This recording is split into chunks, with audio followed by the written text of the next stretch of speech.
essa confusão de terreno público, que é...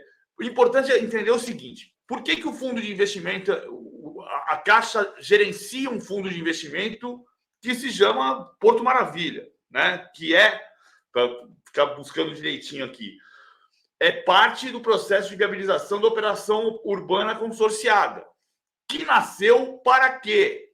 Para você pegar áreas degradadas e transformar em áreas revitalizadas. Projeto Olímpico, né? Para a Olimpíada 2016. Exatamente. E o que aconteceu com esse, eu preciso ler, viabilização da operação urbana consorciada? Não se viabilizou. Então, por que a prefeitura, quando tem a dificuldade, você pode discutir que a Caixa queria vender por 250 milhões de reais e o Flamengo pode arrematar no leilão por 170 ou por 180 milhões de reais, mas a prefeitura fez a desapropriação, e como em qualquer caso de desapropriação, se alguém desapropriar a sua casa para construir uma obra do metrô, a prefeitura vai pagar menos do que o valor vai pagar o valor venal. Então, isso está tudo correto, porque a questão é que o terreno é parte de um processo de revitalização da cidade. Então, o ponto da discussão do terreno público, que eu vi o Rodrigo falando outro dia, quase todos os clubes do Brasil tiveram algum tipo de benefício, né? O Palestra Itália comprou o terreno da Companhia Antártica Paulista, mas o CT é comodato da Prefeitura de São Paulo. Então, algum benefício tem. Vamos pegar lá, não a construção do estádio da Neoquímica Arena, mas a doação do terreno de Itaquera, em 1978, pelo então prefeito Olavo Setúbal, em São Paulo. Havia uma lógica da doação do terreno. A companhia do metrô mudou o trajeto do metrô de São Paulo e decidiu construir duas estações, uma da CPTM e uma do metrô, por causa do terreno que tinha sido doado, que demorou 78 para 2014, 40 anos para começar a construir, ok, mas havia uma lógica, ainda que seja um benefício para o clube, tem uma lógica do desenvolvimento da cidade. Eu vou levar esse terreno para o Corinthians e vou construir um metrô nesta região, porque eu preciso desenvolver essa região da cidade. No caso do Corinthians, é bem discutível mesmo a doação do terreno. No caso do Flamengo, não. Por quê? Porque é parte da operação urbana consorciada, que era para revitalizar aquele pedaço da cidade. Então, faz todo o sentido a desapropriação pelo benefício do município do Rio de Janeiro. É essa a justificativa que está posta, né? Renovação urbana, né? Na própria desapropriação. E o terreno estava ocioso, né? A Caixa disse que ia querer vender depois do momento que ela começou a ser procurada para o Flamengo. Até então, ele estava completamente ocioso.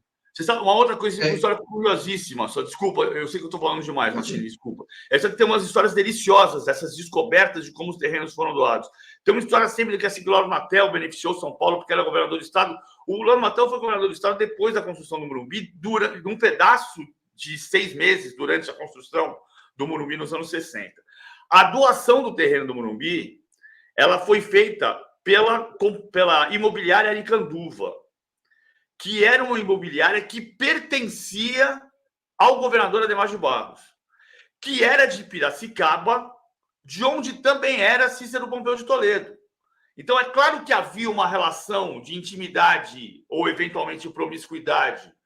Agora, o terreno pertencia à imobiliária do governador, que uma parte o São Paulo comprou e uma parte recebeu como doação.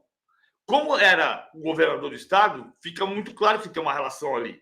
Agora, sabe uma coisa que é muito curiosa? Na região oeste de São Paulo tem uma rua, não sei se vocês conhecem, chamada Dona Elisa de Moraes Mendes, que sai da Praça Pan-Americana e sobe até a Serra Corá. Conheço.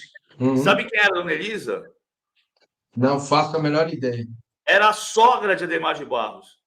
Eu acho que o que o PVC coloca é importante, porque assim, todas essas operações são feitas com os clubes, aí o importante é saber, isso traz um benefício para a cidade? Porque se traz um benefício para a cidade, se justifica. Se não traz um benefício para a cidade, aí você pode discutir. E eu acho que nesse caso, visto que você tem uma necessidade de renovação e ali está ocioso, você pode trazer um monte de empreendimento, que o que o PVC falou do Porto Maravilha era para ter pegado, era para ter os zilhões de empreendimentos lá. Tem alguns, tem o Museu do Amanhã, que foi construção pública, mas tem vários galpões, tem alguns prédios comerciais, tem alguns prédios habitacionais, mas não pegou como estava se esperando. Ainda tem muito terreno ali desocupado. Então, você trazendo um polo de atração para uma área, especialmente que está ali na frente da rodoviária, que é degradada, essa na frente da rodoviária é bem degradada, você pode dar uma virada nisso, vai construir um parque ali, um centro de convenções, você traz vida para a cidade naquela área que hoje é desocupada a não ser pela rodoviária. Você vai lá, passa na rodoviária, pega o ônibus e vai embora, ninguém fica naquela região. Exatamente. Perfeito. Deixa eu pedir a participação da galera aí, o like, por gentileza, que é muito importante. O amigo aqui falou: vou deixar um like para a Domitila. Falei, rapaz, o que será que esse menino está usando logo cedo, que está me confundindo com a Domitila? Mas tá bom, vamos nessa. Pois é. Agora, isso é importante a gente esclarecer, porque fica essa discussão que não tinha naquela época, né? O meu pai era São Paulino tradicional, meu avô, por exemplo, doava na fábrica de bala São Paulo, que tinha no Paris.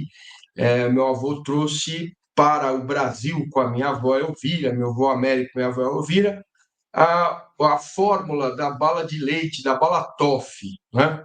E o meu avô saía toda sexta, fabricava a bala e vendia quinta, sexta e segunda na rua. E a féria de sexta-feira era doada para a construção do Morumbi. Meu pai contava muito isso, e minha casa, às vezes, era frequentada pelo POI, por dirigentes do São Paulo, enfim. Meu pai tinha boa relação com o São Paulo daquela época, né? Então, essa discussão, naquela época não tinha essa discussão, né, que tem hoje, que é boa, que dinheiro público é para ser usado para o público, para quem paga imposto. Mas existem as exceções, a gente tem que entender o porquê da coisa. A dúvida que eu tenho, quero tirar com vocês, é o seguinte: quando a Prefeitura de São Paulo desapropria o terreno, que é do fundo, tá, sobre a gestão da Caixa, ela paga para desapropriar? Porque eu acompanhei bem aqui da questão do metrô de São Paulo, na Vila Madalena, onde eu fui criado, que não é mais vila, parece Manhattan, só tem prédio. A desapropriação de casas, e eu sabia, os vizinhos preocupados e tal, a prefeitura, o governo pagou esse pessoal para poder usar os terrenos, né? E o Flamengo vai comprar para indenizar a prefeitura. É essa a conta? A prefeitura vai pagar, só que ela vai pagar com o dinheiro do leilão. Não é isso, Rodrigo? Desculpa. Ela tem que desapropriar, e óbvio que ela ficaria com a conta, por exemplo, se não aparecesse nenhum interessado no leilão, ela ficaria com a conta para ela. Fato é esse.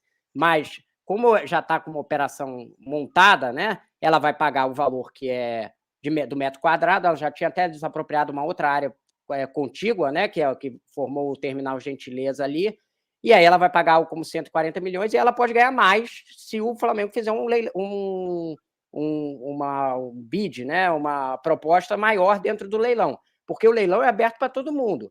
É que ele vai ter uma condição ali, que precisa construir um equipamento de estádio de futebol de X capacidade. Não é só comprar o terreno, né? Tem as regras todas para seguir. Tem umas pré-condições que só o Flamengo vai conseguir atender. Mas o leilão é aberto para todo mundo. Se alguém quiser chegar lá e falar assim, não, eu que vou construir o estádio de 70 mil, 80 mil lugares aqui no centro do Rio, pode ser. Agora, quem é que vai construir um estádio de 70 mil lugares no centro do Rio sem ter o Flamengo do lado?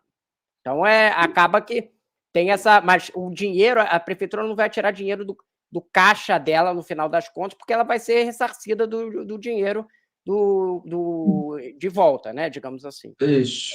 Perfeito. O ponto talvez seja o seguinte, Massimo. Se o fundo de investimento Porto Maravilha, administrado pela Caixa Econômica Federal, fizesse a venda direta, talvez ele conseguisse um dinheiro maior. Mas como em qualquer tipo de desapropriação que você acompanha na Vila Madalena, a prefeitura vai pagar o valor venal.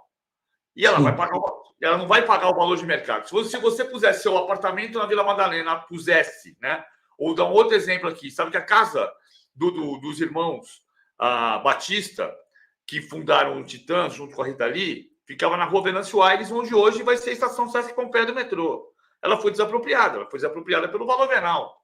Se você colocasse aquela casa à venda e dissesse, olha, aqui vamos fazer um museu dos mutantes, da música brasileira, talvez você conseguisse vender por um valor maior que a prefeitura pagou. Agora, a prefeitura pagou o valor venal por quê? Porque é importante para a cidade ter uma estação de metrô na Avenida Pompeia, que é uma das avenidas mais importantes da zona oeste da cidade. Quando a gente compara com os anos 50, não vou dizer do Pacaembu, porque o Pacaembu era um bairro onde não existia, era um vale, onde não havia nada antes do estádio, mas o estádio é municipal, né? A prefeitura decidiu construir um estádio municipal em 1940. O caso do Morumbi era uma outra época também, como você falou, você não discutia tanto o investimento, porque a região do Morumbi ela não existia na cidade. Ela não existia. A região do Morumbi ela cresce a partir do estádio. Aí você... Quer dizer, imagino que o Adhemar de Barros, PVC, tenha feito esse negócio também para potencializar os outros negócios dele ali na região, claro, né? Porque assim, olha só, pertenciam à imobiliária de Canduva, que pertencia ao Adhemar de Barros. O terreno onde está hoje o Hospital Albert Einstein, pelo menos a parte principal, o primeiro edifício do primeiro bloco. Einstein, e o terreno onde está a Rede Bandeirantes de Comunicação. Todos esses terrenos, do estádio Cícero Pompeu de Toledo, que era de Piracicaba como governador, do Hospital Albert Einstein e da Rede Bandeirantes de Comunicação, todos esses terrenos pertenciam à imobiliária de Canduva, que tinha como proprietário, como sócio, o Adhemar de Barros, governador de São Paulo naquela época. Teve o interesse político, está claro pela relação dos dois serem de Piracicaba, o Cícero Pompeu de Toledo e o Adhemar de Barros, mas tem o interesse de desenvolvimento da cidade também. Ninguém vai ser aqui puro de dizer não teve nada, não teve nenhum benefício. Bom, a imobiliária ganha dinheiro com esses negócios. E era do governador. Talvez a gente levando a ferro e fogo, pegando todos os documentos, descubra alguma coisa irregular. Mas o fato é que havia um interesse de desenvolvimento daquela região da cidade, que se desenvolveu. E pegando ali, vai ter, dentro do projeto, obviamente, condições para o Flamengo, que você vai ter que construir um parque, um centro de convenções, não é tipo assim, você vai e faz o estádio do jeito que você quer. Isso, inclusive, está em discussão. Eu ouvi vários conselheiros de várias correntes diferentes do Flamengo, e o apoio ao projeto do estádio próprio é unânime dentro do grupo de conselho, né? Sempre se entendeu. Agora, muitas das questões são postas, são essas. Quais são as condições que a prefeitura vai fazer? Vai ter que fazer obra viária? Por exemplo, lá na Arena MRV, o custo do estádio cresceu muito por causa das obras viárias que foram postas pela prefeitura para o Atlético. O que você vai ter que fazer de extra além do estádio? Qual a capacidade que vai ser permitida? Como que o terreno... como é que é o terreno que ele tem uma questão de descontaminação, porque foi uma área industrial? É um terreno curto, então aumenta o custo da obra. Tem várias dessas questões